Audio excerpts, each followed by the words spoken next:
Let's bring in my next guest, who's the Deputy CEO for the U.S. Agency for Global Media, where she has taken the organization down to the bare bones minimum employees in order to restore its value. It seems that some foreign nationals, however, who no longer hold roles in the agency are refusing to go home. Let's bring in my friend, Kari Lake. Kari, so tell us about these folks that you're eliminating the jobs, which is great, saving the taxpayers money. But these people now, well, they're on work visas. They don't want to go home. Should they be going home?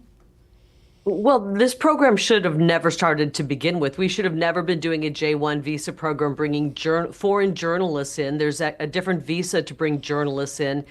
And it was a way to bring people in from many nations to work in Voice of America, and many of them from nations that are hostile to America. I mean, these are from countries that are, really are adversarial to the United States of America. And so you bring people in from them, and you have to worry if they will become a national security risk. Well, we've decided to stop that J-1 visa program and no longer do that. We are downsizing. I like to call it right-sizing an agency that got way out of control. And now that we've done that, we have many of these folks who came in on the J-1 visa, which means they can only stay here as long as this job is available to them, who don't want to leave and are trying to find any reason they can to stay. And so we're going to work to make sure that they leave our country. Their time here is up. And I said it before, if I have to go to the airport with them and accompany them to the airport and get them on the flight, I will do that. But this is not a hostile. America's not a hostile. You don't get to come here and stay forever.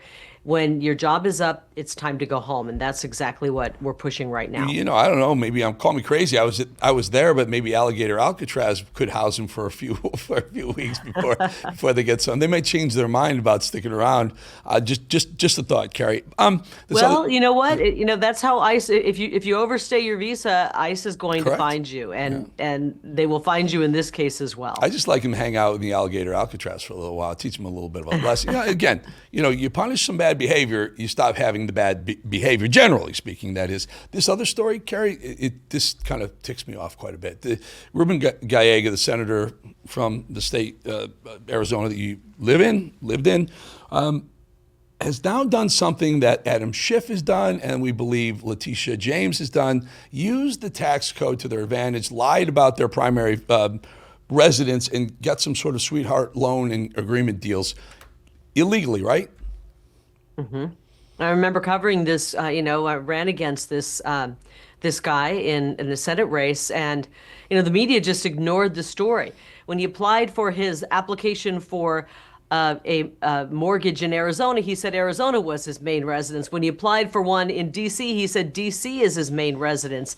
Now, there's a couple of problems there. If D.C. is your main residence and you're lying on a federal form, then you really cannot serve the people of Arizona. You have to be a resident of the state of Arizona to be a representative, which is what he was at the time. But furthermore, it was a special VA loan that was designed to help people who were part of the military afford to buy their first home. And he used that, according to documents, to buy a nearly $1 million home in the D.C. area. And said it was his main residence. It had to be your main residence to get that sweet deal on the mortgage. And when he did that, he basically took away, I think it was over $900,000 is what the loan was, that ability for another veteran or military member to get that money, because there's only so much money in the program, and he took it away from others who deserved it. So I think he needs to fess up and explain where does he really live? Is his main residence in D.C. or is it in Arizona? And if he lied about that, that is a crime, and I think he should be investigated. I think it's worse in his case than even Schiff's, because in his case he kept that money from going to a deserving veteran. Indeed, he can be unethical. We can even call him a scumbucket if you want. But I think when you say you lie in a federal form, you've broken the law. Look at Hunter Biden. He lied on his federal form for the firearm. He was going to go to jail if Joe Biden didn't step in and pardon his own son. And they tried to crucify President Trump over a similar, they said he misstated the value of Mar-a-Lago, and they tried to throw him in jail for that. Meanwhile, you have a U.S. Senator doing it, you have another U.S. Senator in California doing it, and you have the chief prosecutor, Letitia James, in the state of New York doing the same thing. And the media doesn't seem to want to cover those folks. Nope, they don't. It's, it's always the same. The Democrats get away with murder, and they go after the America First Republicans. And it's just the American people, though, are onto it, and they're really sick of seeing this kind of hypocrisy. And so hopefully I already know they're demanding it, because I'm out and about with people every day, and they're saying, when are we going to see some accountability and justice? And so I think that day is coming, and I'm looking forward to it. Kari, I love you. I wish you were true. I wish it were true. My problem is when you were on this side, remember you were a journalist for a while, you remember, we want to see some purple. I'm going to pound the table on this till my face is blue and the show is dead in the ground, because we want to see politicians perp walked. For some reason, they get to D.C. and they can do almost anything they want to do, get caught, they apologize, and they walk free. Us? Hell no. We do some of the things they do, we're in jail. January 6th, yeah. I'll give you illegal stock trading. Nancy Pelosi is illegally stock trading. Her husband is as well. These folks walk when we be in jail. I want a perp walk, Kari. I don't know. I think the reason they walk is because it's both Democrats and Republicans who are guilty of some of the same things. And so they don't want to vote to move things forward and, investigate somebody when there's a lot of people on the other side of the aisle who are guilty of the same thing. This is a corrupt, dirty town. And thank God for President Trump, but he's being met with, judges who are crooked or who are trying to run the executive branch from the courts, and it's very difficult. I'm in a fight right now. We're trying to right-size this agency, and we're getting met every step of the way by a judge who, I think is politically motivated, wants to stop President Trump, wants to stop us from enacting his agenda. And we're going to continue to fight back, but we do need accountability, or the people will just give up on the whole dang system. And I believe that accountability is coming. I believe you called it perp walks. I'd like to see justice is what I call it.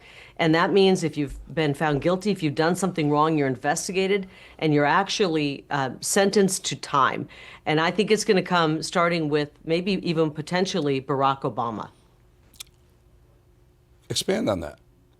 That might be the biggest bit of justice the world could see with what he's accused of doing and what he did in that coup against President Trump. I'm looking forward to seeing some justice, especially right there.